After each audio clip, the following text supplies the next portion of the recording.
That was like a very was shocking. and almost it felt out of place in this book.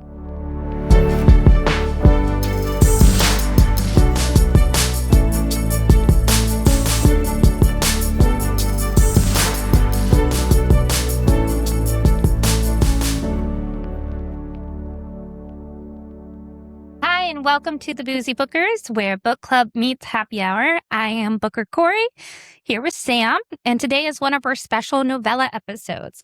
And we're going to talk about a book that, personally, I love. But we're going to talk about the duology today, not just a single one. So it's The Secrets of the Nile Duology. That includes What the River Knows and What the Library Hides by Isabel Ibañez. Ibañez. I may have said that wrong, so I apologize. But What the River Knows, it's a historical fantasy novel set in the 19th century Egypt. It has adventure, romance, magic, there's family secrets. It's kind of like The Mummy meets Death on the Nile, but then also a little sprinkle of Indiana Jones. Yeah.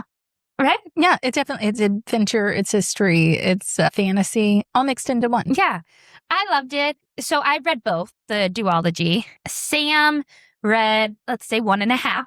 I did. The first book, I didn't love it, but I was intrigued by the story. So when the sequel came out, I was like, yeah, let's give it a shot. And it was not for me. It was probably one of the only books I've ever DNF'd. But at the time, I was pretty busy. I had a lot of things going on. And it was just one of those things where it just didn't really fit into my life at the time. It's one of those books that are unique, yes, that you don't read much of similar stories to it. And it's ones that kind of stay with you. Like when you're reading it, it's fun. But when you're done with it, you think like, ooh, it just stays. Some of the theories or like endings, conclusions, really, it does make you think, because that's what happened in the first one. Yeah. Hey, there might be some spoilers in here. If you have not read it yet, you might want to avoid it if you're interested in reading this. So yes, at this point, if you're interested in Egypt, if you love a historical fiction with a sprinkle of fantasy in there, a little bit of romance. Yeah, a tiny bit of romance. I mean, romance is on there. This book is layered. There's a lot of things that happen within these two books, so it's hard to explain everything. So we'll just touch on some things. I'll ask Sam some questions about it. I may tell her a little bit about the ending that she missed out on the duology, because there's some twists and turns. There's no way for me possibly to go over both of these books in a novella and like detail for detail, because I will miss something. It'll be so too much to it. It'll be too much. But if you have not read them yet and you're interested in reading it, now might be a good time to tell us goodbye and come back. Because I would hate to ruin it for you. But if you're like me and you're like, I'm not really going to read that, but I'd love to know what happened. I'd like to hear their discussion. Hang out with us. We'd love that. We would love that. Yeah. So book 1, we follow Inez Oliveira. She travels to Egypt to investigate the mysterious deaths of her parents. So her parents were kind of archaeologists. Yep. They spent most of her life, actually all her life, 6 months in Egypt and 6 months with her while she stayed with her aunt. One day she gets a message saying her parents are dead. And she travels to Egypt to figure out what happened. So her uncle's over there. He was a partner, and she ends up going over there. She needs like a first-hand account. Yes, she just doesn't understand. Yeah, my parents sucked anyways. They left me 6 months of a year, but like I need to know what happened, because just their death is so out of the blue and mysterious that she's got to see what's going on. Yeah. So while she's there, she goes with her uncle and she meets his right-hand man, Whitford Hayes. Is he handsome? Is he charming? He's handsome. He's charming. He's roguish. He's British. And say no more. I sold it for you. He's handsome. He's kind of like ex-military, and he's the right-hand man. I can't think of anything else. Like, he's there to kind of do the uncle's dirty work. Yes. He's there to figure out stuff. There's some like black market dealings going on. And there's really fun magic in these books where it's like old magic to items. Like, she finds a ring that her dad ends up sent to her. It's a gold ring, and it was Cleopatra's. And when she's in Egypt, when she touches it or she uses it, she gets glimpses of Cleopatra's memories. And then there's other things like there's a bathtub at her house where an old one, like if you lay in it, you become invisible. Just random old magic. There's nothing new, but it's just like old world magic. That makes you invisible. Yeah, it's random stuff. But it's like fun. They're almost relics that are haunted by magic. Yes, there's a scarf that you can put around something and she uses it. It shrinks. The mom. It turns out the mom is alive. And the mom cons Inez into stealing artifacts for her. Yeah. And she leaves Inez with the uncle. Yeah. Goes off with a guy. And then like she's selling these Cleopatra's relics on a black market. Yeah. She kind of takes advantage of her naivety. Well, not her naivety, but just like her love for them. Yes. She takes advantage of it. But I think my favorite parts of the first book were the parts where they were actually like digging. Yeah, they're in the temple. They're in the temple. And it was kind of like the screenshot of like, okay, how they're living, they're camping out. Mm-hmm. And then I like that interaction between Whit and her. Yeah. Where you kept waiting for something big to happen between them. It was definitely a slow burn. It was a slow burn. I liked it. It was a little slow for Sam, but it was a slow burn. Yeah. There is some heartbreaking moments. Like her favorite cousin comes over to follows her. Yes. And these people who are after her mom kidnaps her cousin thinking that she's Inez. And they're going to use her to blackmail the mom, which the mom cares not. And they realize that her cousin's not her. And they just point blank kill the cousin, shoot her in the head right next to Inez. That was like a very shocking and almost it felt out of place in this book. It was brutal to be brutal. Yeah, it didn't feel right. Yeah, there wasn't a big like undertone of that kind of savageness in this book, even though there was bad guys and things like that, bad guys and stealing. It wasn't like straight up murder, which felt very shocking. So it was a surprise. If it was meant to be shocking, it did its job. It was a twist. It was a surprise. Like at the end of the first book, she finds a note from her dad that's like, never stop looking for me. And then also ends with Whit asking her to marry him. And then the very last page is like Whit sending a message. What are those called? A telegraph. A telegraph to his brother saying she fell for it. Yeah. So that's and then it ends. And you're like, we thought Whit liked Inez. Yeah. So he's using her. That was the part that made me keep wanting to read the second one because I was like, whoa, I thought that I had this character figured out, you know? And then all of a sudden I was like, oh, no, wait, he's got some other, maybe he has nefarious plans. Like what's happening there? So it made me want to pick up the next book because I did like his character. Although I do feel like this book for me, it felt like a lot of time was placed on setting descriptions and less, I wanted more where the characters, more detail in their interaction. So I wanted Whit to look at her longingly. Yeah. Instead of being like, Whit looked over at her, Sam really wanted her to describe how he was feeling, the longingness and stuff. And I didn't mind it so much because I like to be able to put my own play on the story. I know, but like that it says he looked over at her and I can go like, this is how I imagine he's looking instead of the author telling me. I feel like this gives me a little more leeway of how I want the characters to turn out. Yeah, he could then like, Whit looked over at me or Whit looked over at Inez. Is that her name? Why do I always think it's something different? Looked over and then like, he shifted in his seat and he gulped and turned away. Like, tell me that you're so attracted to this woman. Don't be like, he looked at me like, okay, I need a little more. Show me. I don't mind that. But as you get into the next book, it gets a little crazy. You get a couple more characters. I'm not even going to go in. You meet a half-sister. Yeah. It gets a little crazy. It gets a little Mari Povich show. But it turns out that they do get married. They really do love each other.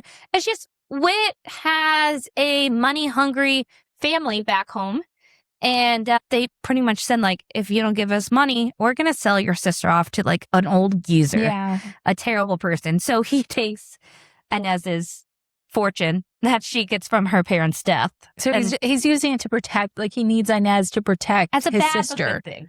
Yeah. So he actually does like her, but They do truly love each other, but it takes like the whole book for them to communicate, I guess. You know, and then it turns out that, spoiler, the dad is alive, but the dad is like the head master of this black market scheme. it just feels like a crazy Lifetime It gets show wild. that, like, I don't know, because that's not the parts that I was liking about the book. No. I was liking But I did like the twists and turns. They kept you on edge. Yeah.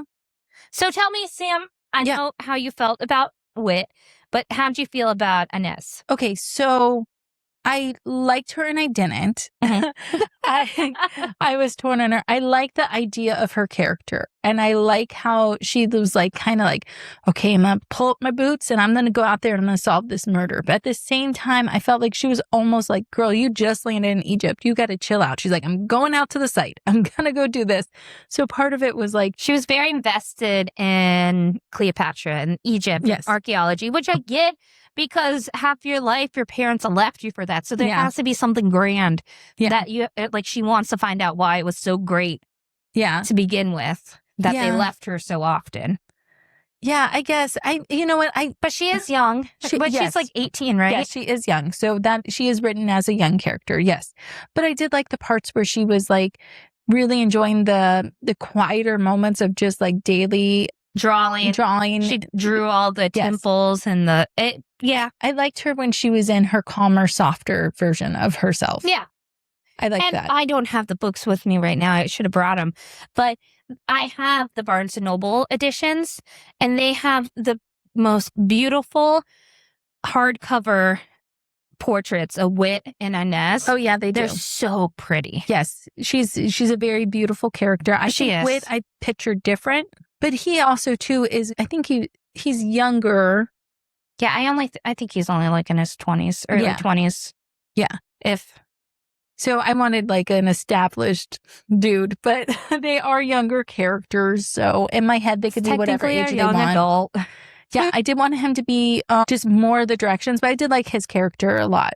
And I like the idea of Egypt. I think that's why I had such a hard time with book 2, because the parts that I really loved from book 1 were Egypt and like their relationship. I didn't care as much about all the twist and turn plot points. So when it started to get so heavy on that, I was like, oh, I got to tap out. And then I felt so bad about it because I hate not finishing the book. But it just, you know what? I think you just were like in a busy time and you didn't have time to sit down and really read it. That's true. That's true. I think it would have been one of the books, like the first one, where Sam read the book, but then it stayed with her for a little bit, where when she read it, she was like, it's okay. But once she was done, she was like, man, I really want to know what's going on. I do like the books a lot. I thought they were fun. I put down that they had like an enemies to lovers, because they really, I guess it's more like enemies to rivals. Like they don't really get along. They were rivals to lovers, I think. That's what I meant. Yeah. Enemies to rivals. Hey. Rivals to lovers, because they didn't quite get along. It was a journey. First, proximity. Yes, they did have that. Yeah, they had that. They were in the campsite and stuff together. And it is a slow burn. Yes. It is a slow burn. Now, is this a young adult? It is a young adult. Okay, see, book. This is one of those things where I think that if this was a full-on adult book, it would have been. I think I would have really scratched that itch of that romance a little better. I liked it as is, but I do see how this would have been a really fun story as adults. Yes. Yeah, because 25, 26, he's 30. You know, I can see where you're coming with that. Yeah. So if you enjoy books like this, I have a couple books that I have not actually read. They're in my TBR, though, but they give off kind of that Indiana Jones mummy vibe that makes me really want to read them. That's what made me disappointed in this book, because I was expecting fantasy, mummy, Egypt. It's the Evie, it's the O'Connell, it's the back and forth. That's what I was hoping for so hardcore. And I think that's why I came in with that movie expectations. and that's probably it. I was comparing it actively to my wants. Like, I wanted a fan fiction of that, you know? I get it. Okay, so tell me what I have to read then. So first one, which I have in my Kindle, I've been dying to read it. It's Empire of Shadows by Jacqueline Benson. Ooh. And it's got the prettiest cover. It's a temple. It's giving off, I don't know if it's quite Egypt, but it's giving off kind of like South American, like Indiana Jones vibes. Adventure. Love an adventure book. The Lady Rogue by Jen Bennett, and Divine Rivals, which I think that just gives the Is that Rebecca Ross? It is Rebecca Ross, and I think it just gives like the old timey rivals, like the way it's the same time setting. It's the same time setting, I believe. I think they're from the same publisher. And they write together. Well, that's one of those ones that was so popular several years ago. And I'm like, TBR. And then it's almost like I can't catch up with my TBR. No, I have both of the books and I haven't been able to read them. And then like it feels like things just get bypassed and everything keeps steamrolling. But she does have another one out called Wild Reverence that is supposed to be superb. So I don't think it's along the same lines, but Rebecca Ross does have that one. And then the next one, it's Guarded Treasures. Ooh. And it's a adventure romance novel, but it's giving off Tomb Raider, Ambitious Librarian. It looks fun. Yes. Okay. And here. That. Ooh. I love an adventure romance. It's a rom-com, adventure fiction, romance, opposites attract, rivals. It gives off the same feelings that this book kind of had if it was more of an adult book. Yes. So let us know if you've actually read any of those books and tell us where to start next. Okay. I need a redemption adventure romance. Well, and if you know one that gives off the Mummy fan fiction like Sam wants, let us know. We would love to read it.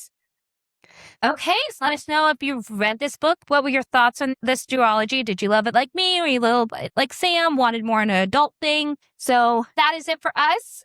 Thank you for listening, and happy pages and libations, guys. Bye. Bye.